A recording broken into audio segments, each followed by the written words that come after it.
Welcome to Fearless with Jason Whitlock. I am Jason Whitlock. Happy Friday to you and yours. The weekend is finally here. It's my favorite day of the week. I get to go visit my mom and my family in Indianapolis. So listen, that's why I'm in a bit of a hurry today. I'm gonna get right to it. We have an awesome show planned for you today. TJ Moe is back with us for a third day here in Nashville. TJ, good to have you back. Thanks for having me. We'll bring on Delano, Professor Delano Squires. We'll discuss his latest column for The Blaze, where he suggests that America owes Rachel Dolezal. You guys remember Rachel Dolezal, the white woman who pretended to be black, ran the NAACP, I think in the Pacific Northwest, Washington area or whatever. He thinks we owe her an apology. I can't wait to hear that explanation.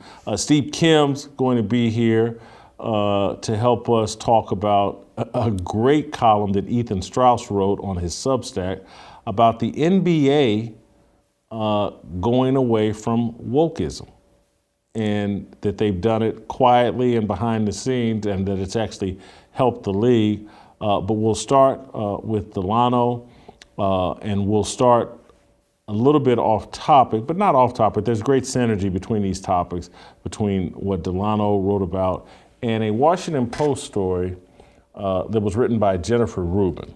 The headline of the story is, GOP is no longer a party. It's a movement to impose white Christian nationalism. Woo!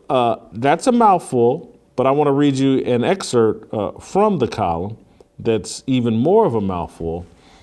She goes on to write, to explain this, one must acknowledge that the GOP is not a political party anymore. It is a movement dedicated to imposing white Christian nationalism. The media blandly describes the GOP's obsession as culture wars, but that suggests there's another side seeking to impose its views on others. Wow. In reality, only one side is repudiating pluralistic democracy. White, Christian, and mainly rural Americans who are becoming a minority group and want to maintain their political power. Wow. I read this, and Delano, I immediately thought of you because I thought of myself probably first, but then I thought of you and just the conversation we could have, because they're trying to define Christianity as white and anti-black, and trying to subtly message to black people, if you're a Christian, you're supporting Republicans and racist white people. And basically they're trying to subtly tell black people, abandon your Christianity. It is a tool for white supremacy. And what really upsets me is that people are buying what they're selling.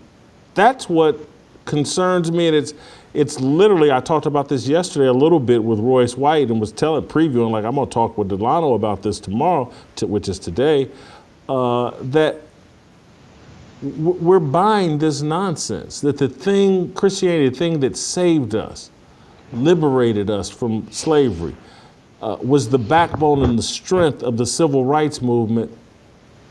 Now it's white nationalism, and we should reject it. And it's the Washington Post, which is in Washington, D.C., one of, if not the blackest cities in all of America. That hometown newspaper is publishing articles with a steady drumbeat of black people, don't be Christians. I don't know if I've read a headline or story more offensive to me. So Jason, I think this column really picks up in some ways on the conversation we were having last week about Taylor Lorenz, and in that sense, I'll say this: it is yet another piece from the Washington Post that I find thoroughly uninteresting and mediocre. Jennifer Rubin has long TDS, not long COVID. She has had Trump derangement syndrome with an extra side of orange man bad for basically since 2016. And one of the symptoms of long TDS is that it dulls your ability to accurately perceive the world. So I actually, in my notes, clipped the exact quote that you have, and particularly this part where she says, only one side is trying to impose its views on the on the other. I mean, I couldn't believe what I was reading. And again, it's sort of like Taylor Lorenz, where she complains about people doxing and harassing people. So it's not just an example of yet another person on the left who has no sense of self-awareness. I think what it is this is what happens when conservatives start to use the leftist tools against leftists. Put another way, ain't no fun when the rabbits got the gun. And when you hear them saying ouch in print and on social media and trying to say, well, they call us groomers, we're gonna call them groomers. What you're hearing is someone who's acting in desperation. And that's what this sounds like. So I'm familiar with the whole white Christian nationalist, thing. I see it in sort of the evangelical circles I travel in. Sometimes it's called Christian nationalism with the whiteness sort of inferred. But the truth of the matter is, everybody is looking to impose their worldview on someone else. And when I see, for instance, black churches basically, lifting up Justice Ketanji Brown Jackson and her elevation to the Supreme Court and analogizing that to Jesus raising from the grave, I realize that everybody's playing this game. But in this case, as I said, Jennifer Rubin is completely off because she clearly doesn't know what she's talking about in terms of where things are now in the culture. But as I said, the writing is not particularly persuasive. She talks about white Christian rural voters, but never names them. This is just like an ephemeral force that's out there. And the last thing that I'll say is, ironically, what Jennifer Rubin is doing, she's both identifying a demographic group, but there's something else going on below that, right? When she uses white, Christian, nationalist, she could have thrown in heterosexual. She is speaking to normative categories, at least to, this is the language of normativity is used, in CRT literature and queer theory and all these other things. So she's speaking to what is normative or what we have become used to as normative. And that's why the opposite of that, right, is always people of color or, black, indigenous people of color, BIPOC, LGBTQ, atheist, and then globalist. And I love the way you cued this up, Jason, because you talked about Washington Post as a hometown newspaper. It's a global newspaper, just like the New York Times, right? I grew up in New York. I never saw the Times as my paper. I would pick up the Daily News if I wanted to learn about stuff going on in the city. But the Times is really concerned with being a cosmopolitan rag. And I think the Post is operating in that same sense. So I hope Jennifer Rubin gets on some remdesivir or some other treatment, because her long TDS symptoms are really starting to show. Delano, I'm sitting here talking to two black Christian God-fearing men. And so I read through this article, and my only takeaway, aside from just, paragraph after paragraph of stupidity, was that the idea that Christianity is only for white people is perhaps the most racist thing that anybody could ever come up with. Because the idea is that your soul is not worth saving. Forget what God says. How about the culture will save you? And so, it's one thing if you say, hey, that guy is a racist, and you can go through life talking about politics, right? And we can argue and say this is our biblical worldview. But when the idea actually comes out and says, Christianity is not for you, you're black, I'm not sure there's a more eternally racist idea that could be conveyed. I agree with you 100%, TJ. It really is, she's the other side of the coin in terms of, sometimes you'll hear black folk who are anti-Christian say, Christianity is the white man's religion. And Jennifer Rubin is really taking on that idea in this piece. The other things that she did, because at one point she talked about white people who can change the systems to, undo centuries of injustice. I'm paraphrasing, but this is, again, we talk about normativity and subversion. That type of thinking is how you get 60 plus years of liberal public policy aimed at black folk, whose ultimate impact is to incentivize dependency. So when Jennifer Rubin thinks about black people, and I'll say black, not people of color, but particularly black folks, she's thinking of a class of people who are downtrodden, marginalized, oppressed. She talked about criminal justice and so on and so forth. And she sees the great white hope, white men, white Christian men, as the savior of that class of people. And as I said on this show, I reject any damsel in distress politics. I'm not interested in it. I don't need a white knight. People who say that, oh, you shouldn't talk about pulling yourself up by your bootstraps. I'll say this: I'd rather be pull myself up by my bootstraps than to be pushed around in your bassinet. So Jennifer Rubin is speaking to a bunch of people who think of themselves as babies, who need to be pampered, swaddled, given a nice, TJ, you know this, you have your nighttime routine. You bathe, you lotion, you give the warm milk, you swaddle, and then you lay them down to sleep, and you say, there you are, sleep softly, my sweet princess. I'm not interested in that. I'm not that type of guy. What you're talking about, both of you, is, in my view, what her article conveys is that the left is clearly saying, we want to be your God, abandon that one in the Bible, that one that instructs you to stand on your own 2 feet and take care of yourself and commune, engage with other believers who believe the same thing as you, standing on their 2 feet, and instead, no, us white liberals, we will ration out. We want you to be dependent on us, and we will ration out what you need to survive, and we will determine what level of success you can have. And we're diametrically opposed. We're God, but we're a different form of God. We don't ever want to develop you and get you up out of the nest like any other nurturing parent. God is your father, and a parent wants to nurture you, get you up out of the nest and able to take care of yourself. We see animals do it. We see everybody. Their whole thing is about developing you to a point where you're on your own.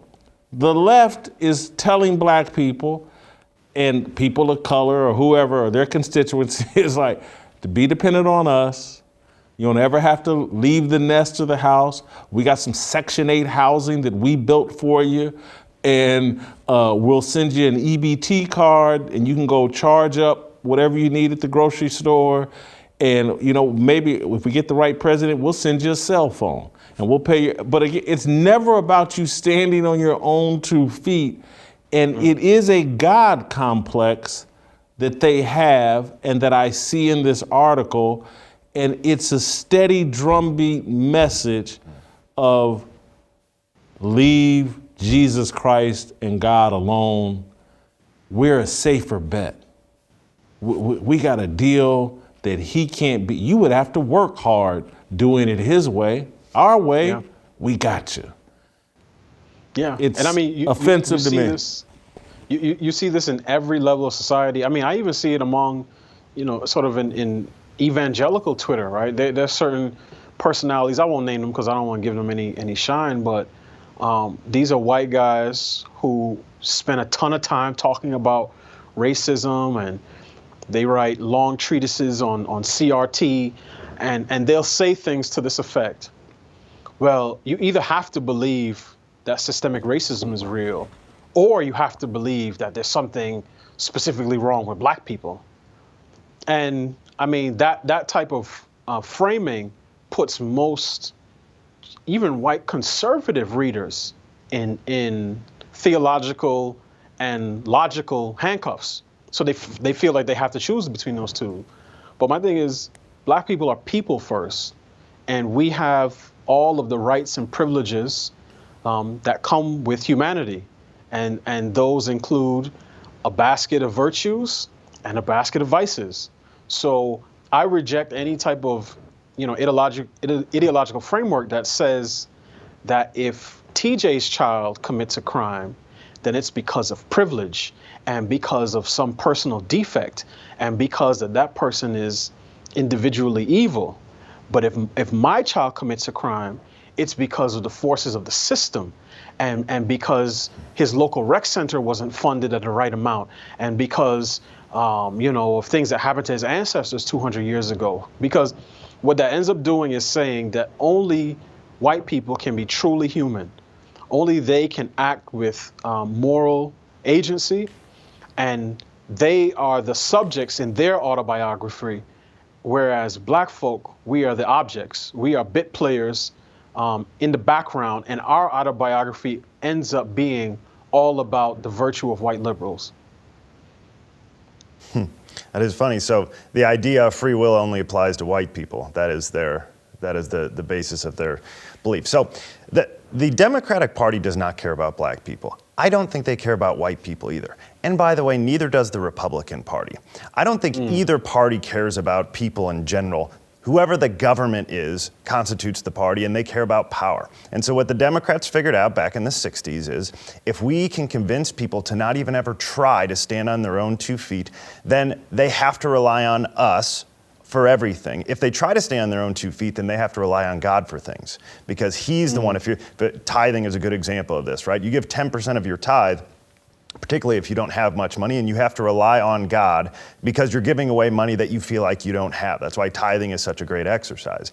The idea behind part of how getting God out of everything has turned into a power grab is that if you never have to try, you don't find out if you can. And if they find out they can, they don't need us. And they can just rely on God because they can. So it's all been, we're at like a 60-year period now of the government figuring out that the only way they can get power is to hold people down, get them to completely rely on them. And if they completely rely on the government, why do they need God?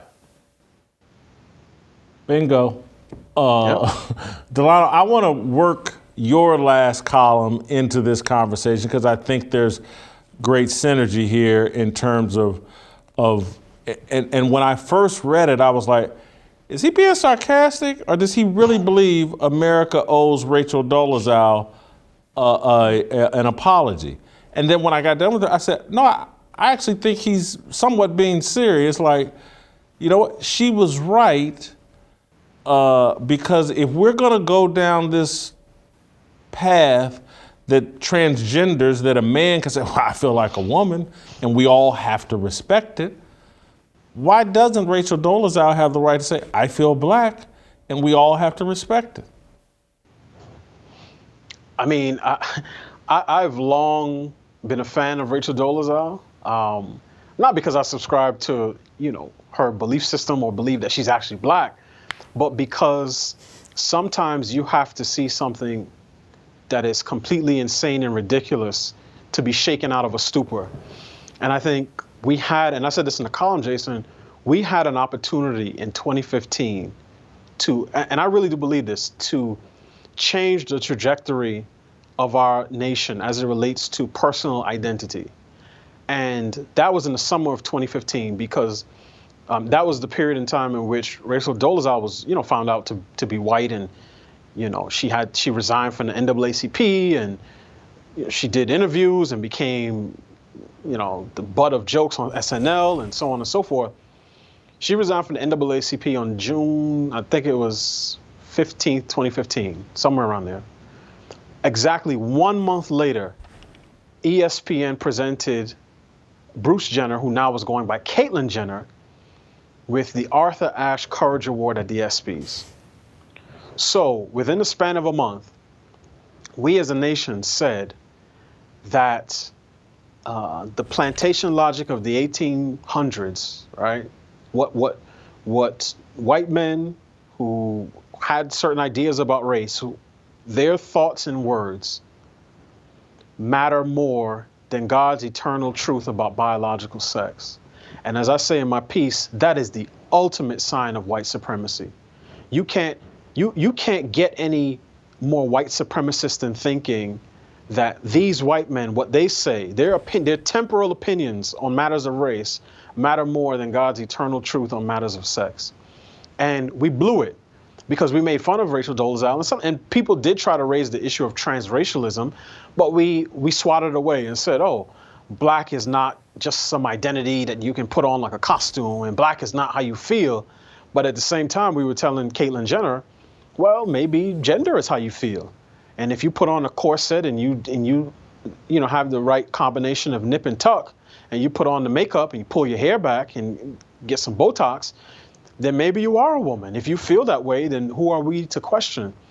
And I think, I did say sort of tongue in cheek, in terms of owing her an apology, but I think we had a real opportunity to take a step back and examine ourselves and say, why is it that Kamala Harris can say that she's both Jamaican and Indian and actually be sworn in along with other Indian American representatives in the House, and we see that as legitimate. But if Barack Obama showed up and said, hey, I'm the 44th white president of the United States, we would see him as crazy. And we would, obviously the answer would be, well, you're not a black man, you're not a white man. We're looking at you. We know what a white man looks like. Or, Jason, I know you know this one, well, you may think you're white, but wait till the police see you. They'll remind you of who you are. But if Obama suddenly said, hey, I'm Baraka Obama, I'm Barisha, I'm Barbie Obama, and said, in my lived experience, I've always felt like a woman inside, we would say, wow, how progressive. We affirm you, Barisha. And I think that is the type of insanity that needs to be thoroughly investigated. And I think that Rachel Dolezal gave us an opportunity to see that we treat race as fluid when it suits us. When Joe Biden says that you ain't black if you don't vote for him, and Nicole Hannah-Jones and Jamel Hill make arguments to defend that position, they're acting as, they use blackness as sort of a cultural border wall to keep race fakers like Rachel Dolezal out on the biological side, right? And push actual black men like Clarence Thomas out on the political side. But as I said, we treat race as fluid when it suits us, but then we turn around and say what has always been fixed, which is gender, is now completely fluid. And I start off and I end the piece by talking about Janelle Monáe, Grammy-nominated performer, singer, actress, who recently came out to Jada Pinkett Smith and her mom and her daughter as non-binary. So Jason, we've moved from Caitlyn Jenner saying I'm transgender to seeing a person say that I'm neither man nor woman and accepting that person as sane and having that person's views be affirmed. And when you read the articles on that person, it says, Janelle Monáe says that they are non-binary. And that span of 7 years could have been avoided, I think, if we had really paid attention to what we were doing with Rachel Dolezal. I'm going to throw a controversial question into this. We're fearless. Because part of the argument you made in the piece was that it's incredible that we've reached a point in America where white women and white people want to be identified as black. And I think that's a statement about wow, things have changed here in America, because nobody was doing that in 1950, 1850, 1975, but now people are doing. From Sean King, white dude, wants to be black, has played that role on Twitter for years. And so it makes you have to ask the obvious question: is there an advantage in modern America to being black? Is that now an advantage? I'm gonna let Delano go first, and then I'm gonna put TJ on the spot and make him answer that question. So I would answer the question this way. There's not an advantage if you are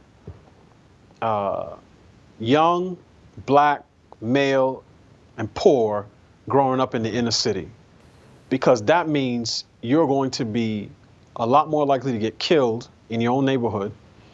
You're going to be going to poorly performing schools. You're likely going to be in a household that, again, if you play the odds, is going to be characterized by some level of relational dysfunction. More often than not, you're not living with your father. Your parents are almost never going to be married. And there are certain social and economic outcomes that await you absent your own fortitude and hard work, or some type of outside intervention from family, friends, government, nonprofit, church, whoever. But if you are a black person, but if the question is, does it pay to be black and college educated and socially connected and economically stable and all those other things? Absolutely. And that's why I don't think it's any coincidence that Rachel Dolezal and the other woman I named, who was a professor at George Washington, Jessica, I think she pronounced it Cruz, were both academics, because they were swimming in a different lane, right? None of those women are going to sign up to be fake black women in the ghetto. They're not doing that.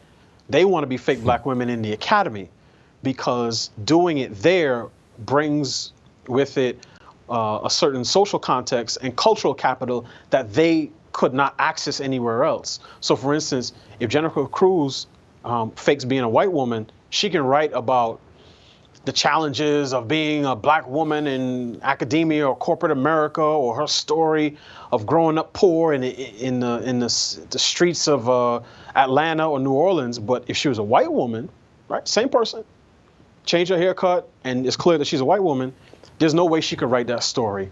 And in fact, she would be pilloried online if she tried to write that story. So in that sense, if you want to fake being black to gain entrance into the Afrostocracy, that makes complete sense, because people will bend over backwards. You don't even have to be particularly bright. They'll take Ibram Kendi, they'll take the BLM ladies. White liberals will let you run any game you want on them, because they are so guilty that they would rather march about fake hate crimes than to really put attention on some of the real issues that are going on in other parts of Black America. TJ, I'm gonna put you on the spot, but I do think Delano has answered the question in a way that I wasn't anticipating, but it's 100% on the mark. If you're a black elite, if you've made it to age 25 and you credentialed, there's an advantage to being black in America. But if you had to start at age 0, there's not much of it. There is no advantage. There's actually disadvantage. Yes, I was going to point out the same thing. So everything Delano said at the very beginning, I fully agree with. If you have to go through the process of there being a 75% chance that your father's not in the home with you, if you have to go through some of the socioeconomic disadvantages that the vast majority of black people in the inner cities go through, obviously that's not an advantage. But if you get to be a 25-year-old white woman and then suddenly tell us you're black, there's an advantage to that. You get a license to say and do nearly everything you want to do and have an entire party come to your defense and make excuses for you. And that's where you asked this question on Tim Pool's podcast, Timcast. You said, do you guys, you were in a room with a bunch of white guys, filter what you say around black people? And my answer to that is no, but I brace for impact if I don't know them.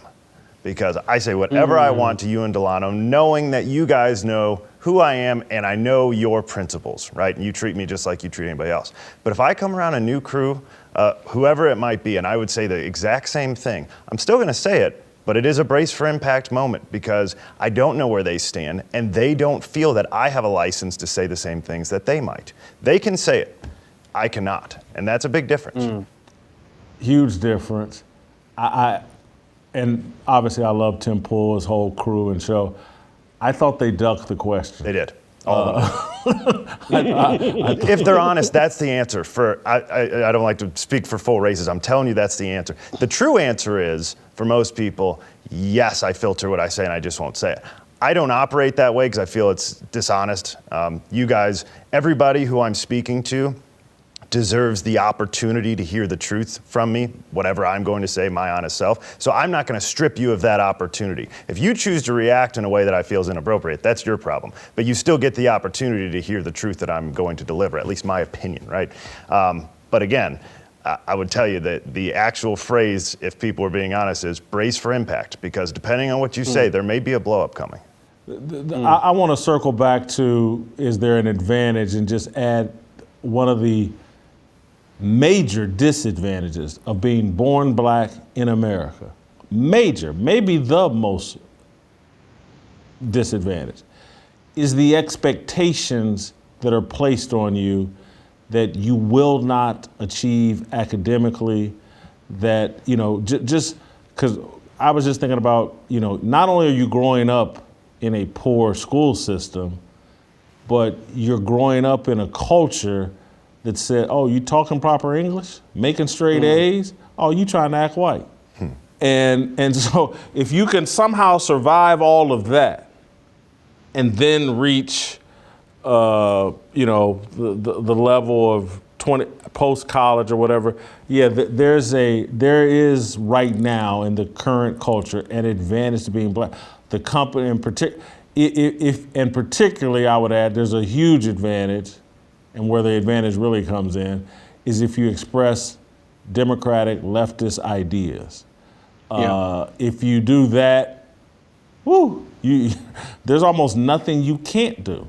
There's the sky's the limit for that person, and they're all, and Lord have mercy, if you're half black and half white, woo, there's an advantage to that. And, oh my God, if you like to take it up the rear and you're a man and black, Lord, what job can't they give you immediately? And that's just keeping it real. And Delano, that may have been too real for Delano, but Delano's got kids, man, and that's what I worry about with my friends that got kids that are boys. It's like they're going to enter a world in people, they're gonna beg them. They're gonna figure out, like, gay is where it's at for black men. That's how you move up the ladder. It scares the heck out of me. It's one of these things, and going back to Janelle Monáe, right? And I've seen this. You don't even have to say you're gay. Now, if you say I'm queer, right? Which basically, a lot of this is people who have never felt like part of the in crowd, who are trying to find ways to distinguish themselves from everybody else, right? It's one of these things, Jason, both of you guys, as sports fans, we can see sort of culturally how sports change in terms of, over the decades, how athletes presented themselves, right? So basic level, 80s, you got the guys wearing the short shorts, and you come into the 90s, Fab Five, shorts get a lot longer, hairstyles change, so on and so forth. If you look at the NBA in the 90s, outside of Dennis Rodman, it was rare to find a guy who was tattooed. Certainly not a bunch of sleeves and a bunch of visible tattoos. Rodman, I think, you know, changed the culture, but I would say Allen Iverson changed it even more. So then the generation that came after him, it was rare to find a guy who was not tattooed. But what happens when what used to be subversive becomes status quo? Then you have to go even further. So you just can't get the barbed wire tattoo on the bicep. You need to get a sleeve. And then you can't get a sleeve. You need to get your entire back and your legs. Then you can't get that. You need to get, in the broader culture, you need to get ear piercings and face tattoos and stuff in your eyes and in your nose and cut your hair funny color. Right. And what you see is, at a certain point, gay was subversive. It's like, oh, you know, nobody's gay. And if you are, you got to be in the closet. And then once that becomes normalized, then it's, oh, gay is boring. Trans is where it's at. Oh, look, I'm Caitlyn Jenner. I'm trans. I'm a 6-time Olympian. And then it's Well, every other person is trans on TV. Even that's not the case, obviously, in real life, but every other person you see is trans, or the issue of transgenderism is on every other station. So now what do you have to do? Now you have to become pansexual, or demisexual, or non-binary, or queer. And we're to the point, and I said this yesterday on Twitter, where chromosomes in the bio are going to be a lot more useful than pronouns in the bio, because in a couple of years, it's going to be hard to determine the true identity of a pansexual, non-binary, demi-boy, genderqueer, atheist, polysexual with borderline personality disorder. You're going to need a graduate degree in queer theory from an Ivy League school just to determine whether that person is a male or female. So because we have detached reality from the Word of God, the culture is continuing to push and push and push and push in terms of, personal identity. And you see that sense of narcissism. It's all about me. It's all about how I feel, just growing further and further and further. So it's one of these things where, I'm not surprised by Janelle Monáe. I'm just waiting for her to say that she's transhuman, and then, that she's going to go live with Elon Musk on Mars. D, great job as always. Got to let you go. Thank you, guys. Want to tell you guys about our good friends at Good Ranchers. America has a meat problem because almost everything in grocery stores comes from corporate-run farms. What does that mean? Corporate farms raise huge amounts of animals in crowded, inhumane conditions, increasing the speed of animal growth through growth hormone injections. That's why you need to see our friends over at Good Ranchers. With Good Ranchers, their animals are ethically raised and sustainably sourced. They do things the right way, and it shows in every box. They only sell 100% American meat sourced from local American farms. So that's right. You get your meat from people and not from corporations. With Good Ranchers, you will receive the best USDA prime and upper choice beef, premium seafood, and chicken that's better than organic. All of that at a price and quality that can't be matched by your local grocery store. And you'll be able to get all of this delivered right to you in the comfort of your home. Get your $30 discount on prime steaks and better than organic chicken. Go to goodranchers.com/fearless to save on the quality you've been looking for. Use my code FEARLESS and enjoy your box of 100% American meat and your $30 savings. Order now to combat inflation with Good Ranchers, American meat delivered. It's one of the reasons I'm looking forward to getting home to Indianapolis. I sent my mother a bunch of Good Ranchers. She's cooking up a bunch of stuff for me and my family and friends to celebrate my birthday. So I'm going to be Good Ranchering it all weekend with my family, making Good Ranchers memories. All right, Steve Kim, the Korean Cosell. Next.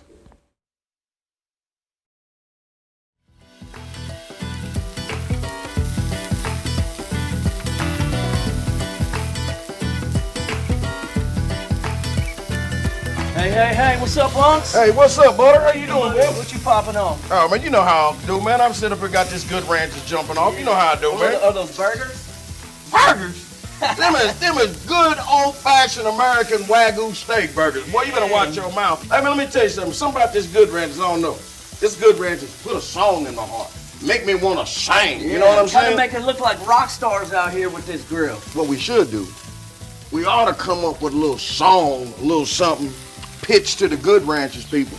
See if we can come up What are with you something. thinking, man? What kind of song? I don't know, man. We ought to come up with a little jingle or something, man. Something to put a little, something. I don't know, man. Maybe something like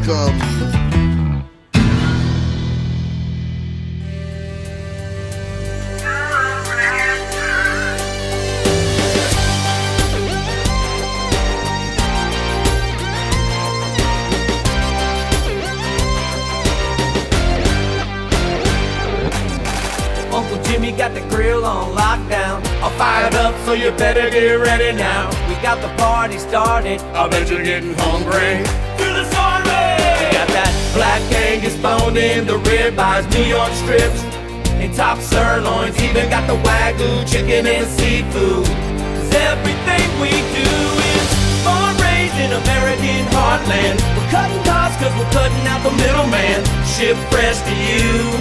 Hand trimmed, hand cut, that's what we do. Got a lot of good folks all around this country, working their jobs, coming home hungry, and we guarantee only the best for your family. Yeah, we bring the meat, you make the memory. Good ranchers, good ranchers, good ranchers, we're good ranchers. Uncle Jimmy, Uncle Jimmy.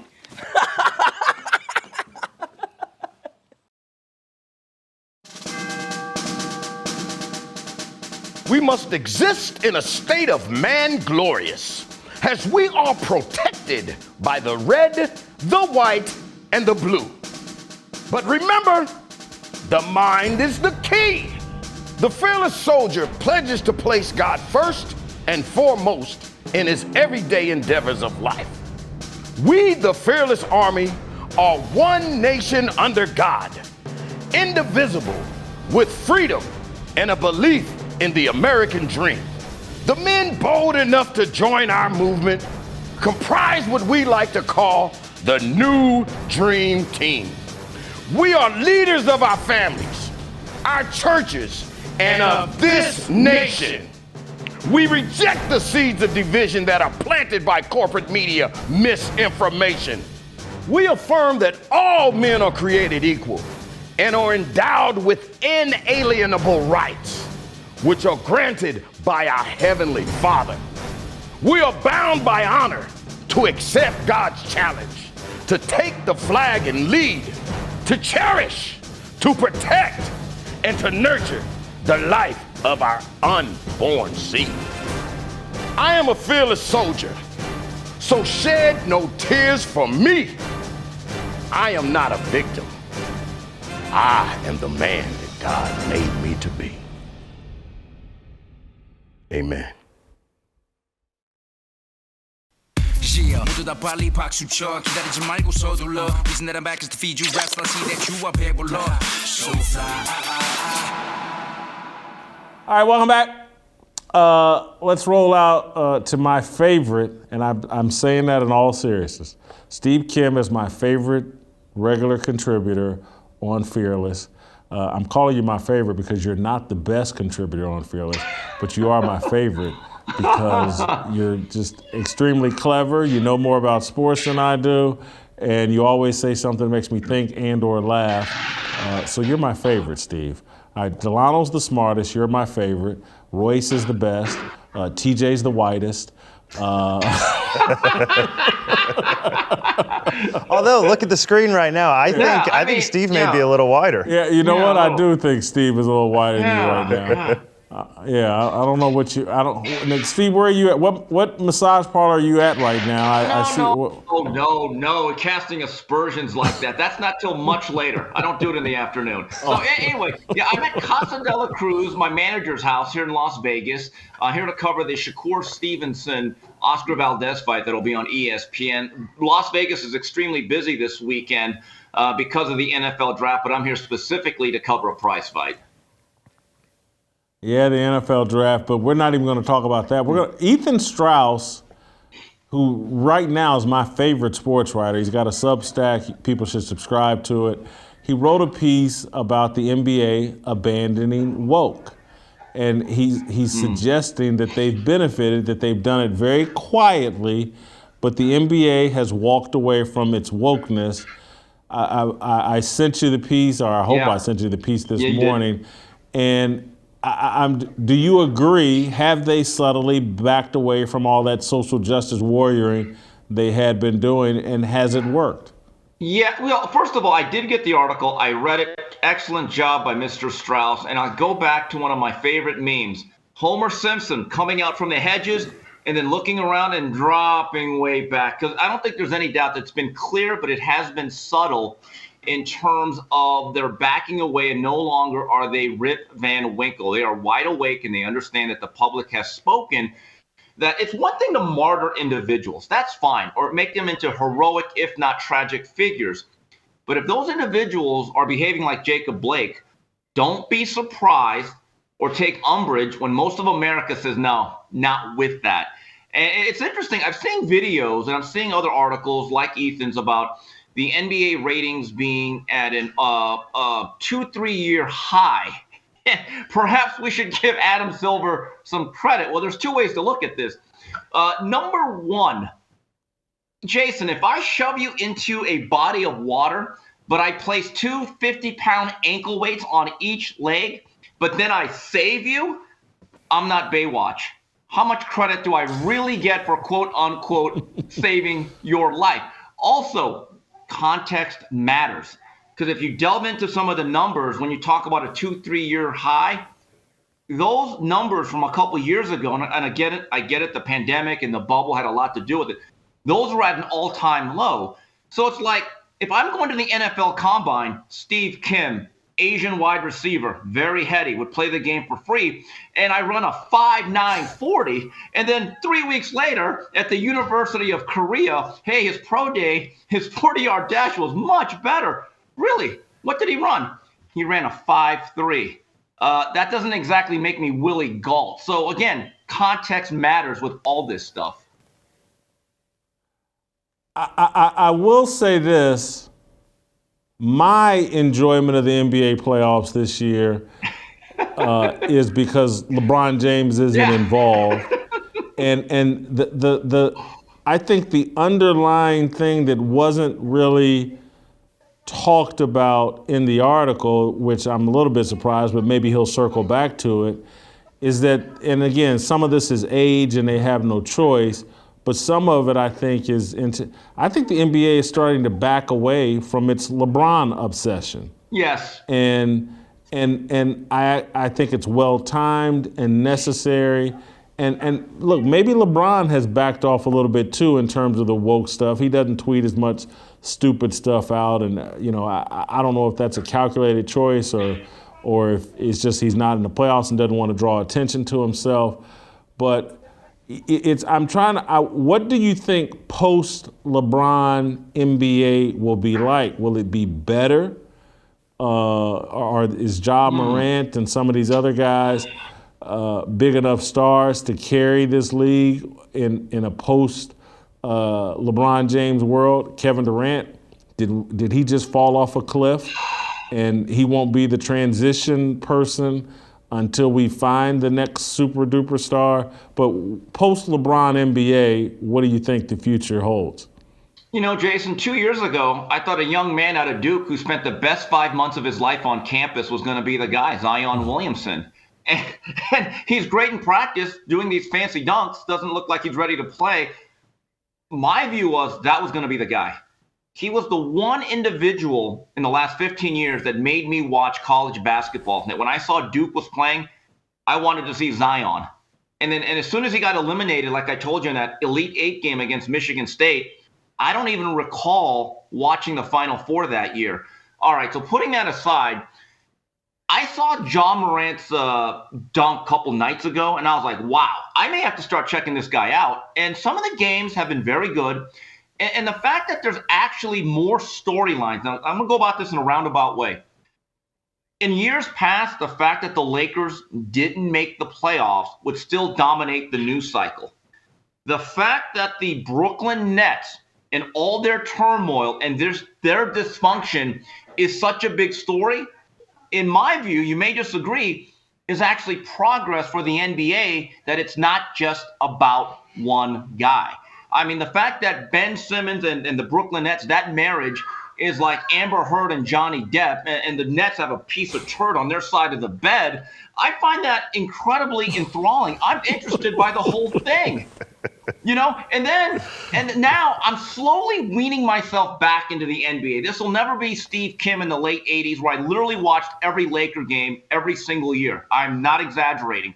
And the fact that I'm now watching Inside the NBA clips just to get a kind of a quick draft or a cliff notes on what happened, and it's starting to pique my interest a bit, I wouldn't completely count out the league. But Jason, they got to go back to this, though.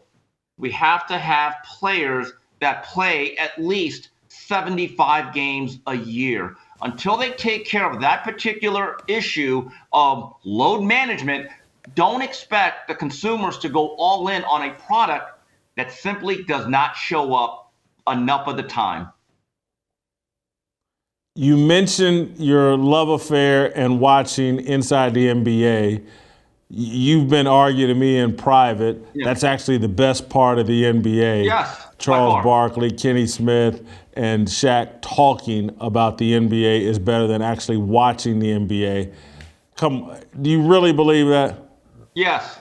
Yes, it's not even close. And Charles Barkley and Shaq, I thought when they got together, it was too much of a good thing several years ago. It seemed a little bit like there weren't enough basketballs or enough shots for all of them. But I think Shaq is beginning to defer a little bit more to Charles. And both of them are what I call the Black Walt Kowalski. Remember Clint Eastwood's character in Gran Torino? They became that bitter old guy. Hey, kids, get off my lawn. He hated everybody. I love the fact that both of them do not give 2 cents about what these young, entitled players have to say about them. And Charles Barkley, this is right up your alley, Jason. You said that Twitter and social media is poison. Can we give Sir Charles some credit? He has not taken a sip. He'll say whatever he wants without trying to even assuage any feelings. And then Kevin Durant, Kevin, you need to get off Twitter and social media. You know, for everyone that's jumping off Twitter because of Elon Musk, don't worry about it. Kevin Durant has 50 burner accounts to make up for you, so it's just neutral. Okay, but I love the fact that so Kevin Durant comes back with his own picture of the Rockets of '97 and '98 without having any context over how old it was. And the next night inside the NBA, they didn't make it the elephant in the room. They flat out talked about it, and Charles Barkley said, "Yeah, so what? I don't care. If I hurt your feelings, that's fine." And that show is an American treasure. And I'm hearing reports, I'm reading them, that Barkley might retire. Jason, I know you're a fan of The Godfather. If it came to Sir Charles, if I'm TNT, I'm going to say, Charles, we're going to make you an offer you can't refuse. You are never retiring. And I'd put a horse head in his bed. I would do a lot of things. I would never allow him to leave that show because we need him. Well, you'd probably just send Amber Heard over there to take a dump in his bed. That seems to be the new horse's head.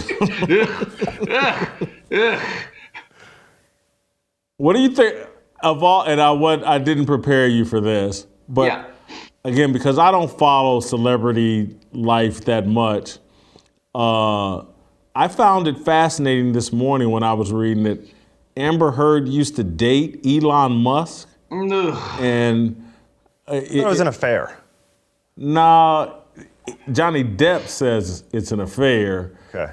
They argue they met when her and Depp were married, and then when they got divorced is when things turned sexual or relationship between them. But I think Johnny Depp says they were having three-ways with another actress or whatever. And does Elon Musk being involved with Amber Heard, who seems to be kind of nutty, does that spook you any about Elon Musk and his takeover of Twitter? No, not really. But I do wonder if every ex-relationship of Amber Heard says, man, I had to take a lot of crap. I mean, literally, right? I just, that is some sick stuff. That is some sick stuff. I mean, think about this. Think about Johnny Depp. If you're rolling out, you're getting a glass of water or whatever, and all of a sudden you're sleeping on opposite sides. You're not spooning with her anymore. Obviously, that relationship's over. All of a sudden, you jump into bed and you're like, something smells. I have a question. Who changed the sheets in that particular day? Do you just throw them out, or do you actually just try to salvage them? I know these people have money, but there's a reason why they have money. They don't spend money a lot. They're very frugal. That's the thing that I think, like if someone took a deuce on your sheets, even if they were silk, would you even try to salvage them? As this conversation has taken a really bad turn here. It really had, because I'm sure they got staff.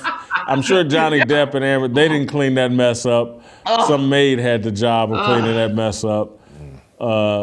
Steve, thank you so much. We're going to let you go. Enjoy your weekend out in Las Vegas. Love you sporting the Fearless swag. And get out in the sun some, man. Get you some color back. You do look whiter than TJ right now. Yeah, call me Ken call Reeves. you the I'm white the white shadow. Yeah. Yeah. All right, let's roll tomorrow. and get you guys into the weekend, get myself into the weekend. Start eating some of my mama's Good Ranchers cooking. All right, we'll see you next week. I want freedom.